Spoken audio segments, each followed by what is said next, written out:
Hi everyone. Welcome to today's webinar on navigating budget cuts with tech.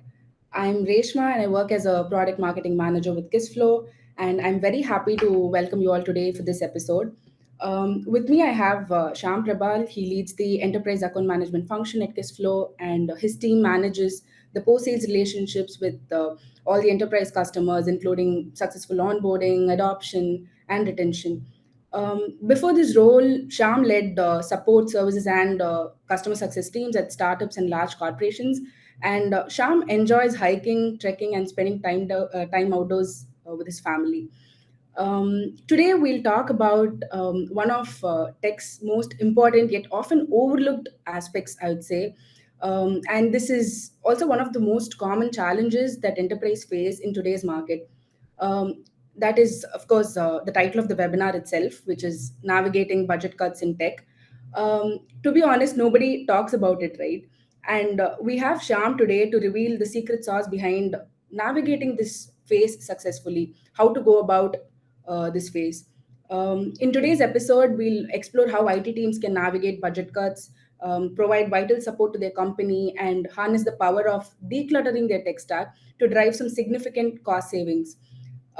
Before we begin this session, I'd like to request you all to post your questions in the chat at any point during the session, and we'll be really interested to answer them. We also have our solution experts here.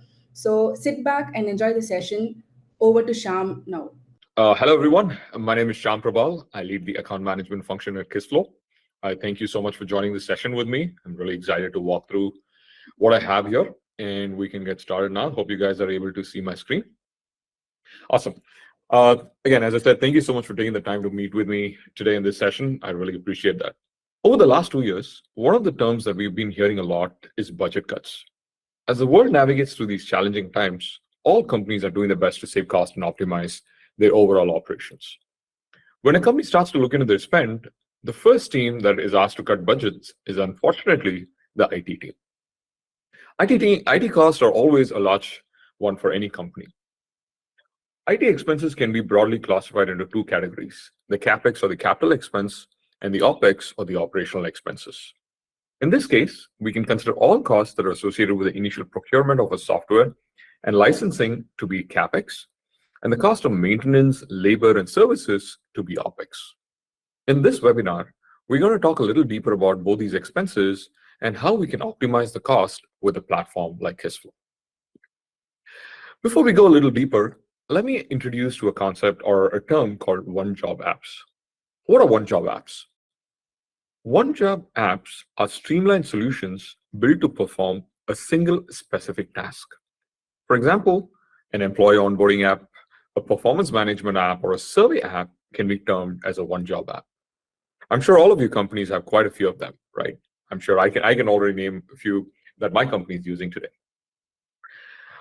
However, there are some challenges with these one-job apps. Let's see what those are. Let's talk about the top 3 challenges with one-job apps. Number 1 is high cumulative cost. Number 2 is integration complexity. And number 3 are some strategic implications that go with it. So what we'll do is we'll go a little deeper and talk about each of these. Talking about a high cumulative cost as in the cost that keeps adding over year as you keep using this application. There are a few components to it. One is the licensing fees. Each one-job app typically comes with its own subscription or licensing fee. When multiple such apps are used across an organization, these fees can quickly add up, leading to a significant cumulative cost. The second one is operational inefficiencies. Employees spend time navigating between these apps, switching from one to another, having to log in and log out as needed. This may lead to a decrease in productivity and increased labor cost. The third here is maintenance and support. Every additional app requires ongoing maintenance, updates, and potentially support contracts, further adding to the total cost of ownership. Let's talk about the second one that we mentioned, which is integration complexity. Compatibility issues. That is a huge one. Okay. Not all one-job apps are designed to work together, leading to compatibility issues that can hamper workflow and data sharing. Having disparate systems One-job apps often store data in separate, disconnected systems, making it difficult to get a unified view of information across the organization. This also affects the strategic decision-making due to data silos. One other thing here is dependency on third-party solutions. You have to rely on additional third-party solutions or custom-built integrations to connect your disparate apps, which increases complexity and the cost for managing and maintaining them. Upkeep of integrations. Boy, this is a big one, right? Maintaining these integrations over time, especially as apps are updated or replaced, can be a continuous challenge and an expensive nightmare as well. Third one being, what are the strategic implications for this? Number one, there is always lack of agility. Relying on a patchwork of one-job apps can make it harder for organizations to be agile and respond quickly to market changes or internal demands. These lead to barriers in innovation. The complexity and inefficiency of managing multiple one-job apps can consume resources and focus that could otherwise be used for innovation and growth initiatives. Mergers and acquisitions. This is a common thing that happens. As companies grow, companies expand, there is always a case of merger and acquisitions that happen. Numerous one-job applications in mergers and acquisitions create a complex technology landscape, which hinders smooth operational fusion and stretching the timeline for achieving the intended effectiveness. Awesome. What should you do when your tech budgets get cut? All right, let's see. What do you have to do when your tech budgets get cut? It's very simple. It's no rocket science. You have to minimize your tech spend. The amount of dollars you're spending on your technology or your IT team has to get minimized. How can you do that? Number one, replace your one-job apps with a unified solution. Instead of having several disparate systems that are serving the purpose of just one particular solution or one particular job, combine them, unify them to a single platform that can be used for multiple use cases across departments. And there's a second one to it. Bringing in IT and your business together to create custom solutions. When we started the conversation, we spoke about CapEx and OpEx part, right? When your OpEx part comes in, it's basically having a large team that is developing and building applications for you as in the business, as per the business requirements. So number two, we want to focus here is how can we bring both these teams much closer so that the overall time that's spent on creating and developing applications is reduced. At this point comes in a low-code, no-code platform, right? We like to call a low-code, no-code platform as a Swiss knife for business and IT teams. It is one unified platform that can serve across multiple use cases, across multiple departments, multiple businesses. It's one platform which can be used, molded, and shaped as per your requirements and what you want to do and how you want to do it. Okay. Let's talk a little bit more about replacing one-job apps with a unified low-code platform. With a unified low-code platform, you can consolidate multiple one-job apps into a single platform.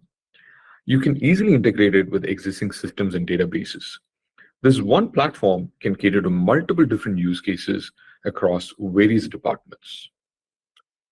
The second highlight is the time to build an application from scratch and the time to go live is significantly reduced. Your complex coding is replaced with user-friendly visual workflow builders with drag and drop capabilities. You can easily build custom apps that can replace multiple one-job apps in a matter of days, if not weeks. Okay. Let me give you an example of a customer of ours, right? This is a pretty large customer based out of our MEA region. And when we started working with them, they had a total of 125 unique applications that they had their IT teams manage. Right? As we started working, our relationship got a lot closer.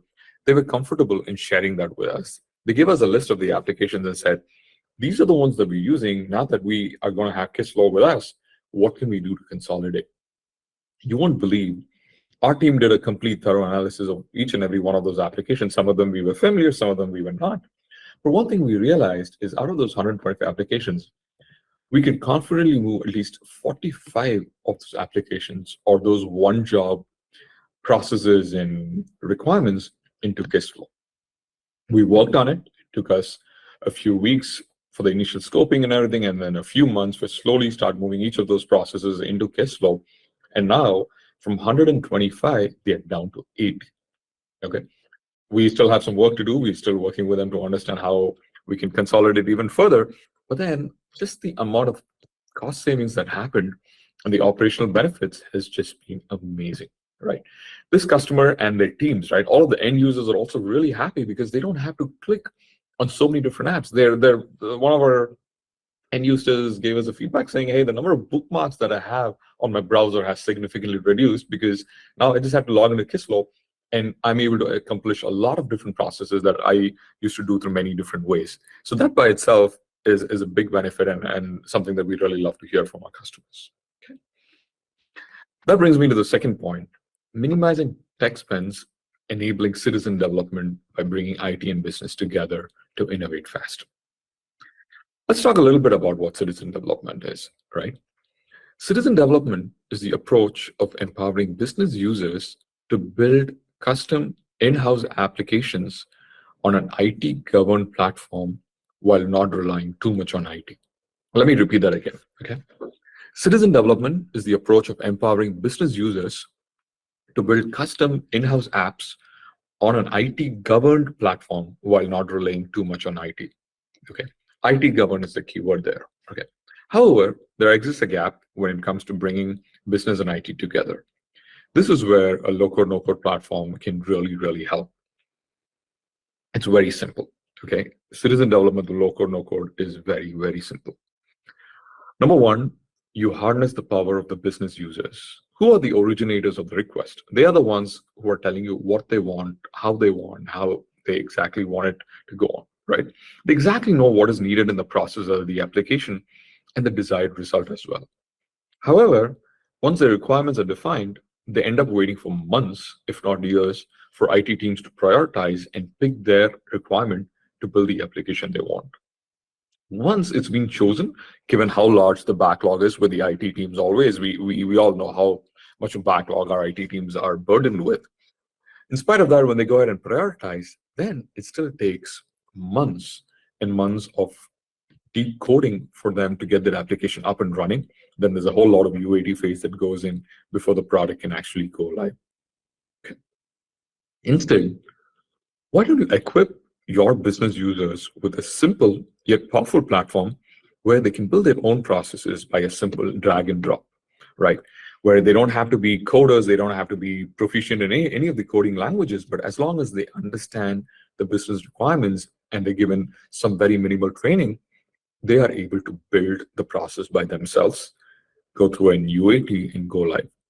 This makes them very empowered and it motivates them to see a quick time and value, right? I want to talk about one other customer of ours based out of the CR region where this customer started out with us with 200 licenses. Over a period of time, they had more and more users that were very happy and comfortable using Kissflow, and today they have a total of 18,000 plus licenses, and they have hundreds of citizen developers. Many of the process owners who are part of the business have taken on Kissflow to build processes for their departments, their particular requirements, have them go live and have thousands of people use the platform, right? There's one other key part that I really want to include here. When all this happens with citizen development, IT is still there for the governance, right? IT teams are very much in the picture as they are the ones that establish the process. They set the guidelines and they maintain the governance of the platform. However, IT is also really happy to have the business owners go on and create these processes and these applications that they want, because this gives IT the bandwidth to focus on many of the other high priority, more complex projects that they have to do for an enterprise-wide application. So citizen development is very simple, where you empower your business users to create processes and workflows that address their specific business requirements, while you still have the IT team acting as the governance and the gatekeeper for all of the activities and initiatives. If you're looking for a citizen development platform to navigate through your budget cuts, or you're looking for a platform where you can consolidate many of your one-job applications together, look no further. Kissflow is here to help you, right? We have several customers, hundreds of customers who use Kissflow to consolidate their various OneJava applications. We have several citizen development customers as well globally who have benefited and have seen the benefit of using Kissflow. So if you have any questions, I'll be more than happy to take those after the session. But again, once again, thank you so much for your time to meet with us. And we're really happy that you were able to join the session and make time. Thank you. On to you, Reshma. Thanks, Sham. That was a very insightful session. So I think with that, we can wrap up the session. And thanks everyone for joining in. We'll also be sharing the webinar recording with you soon. Thanks again. Have a great day. Thanks, Sham. Thanks, Awesome. Ramji. Thank you, everyone. Bye-bye.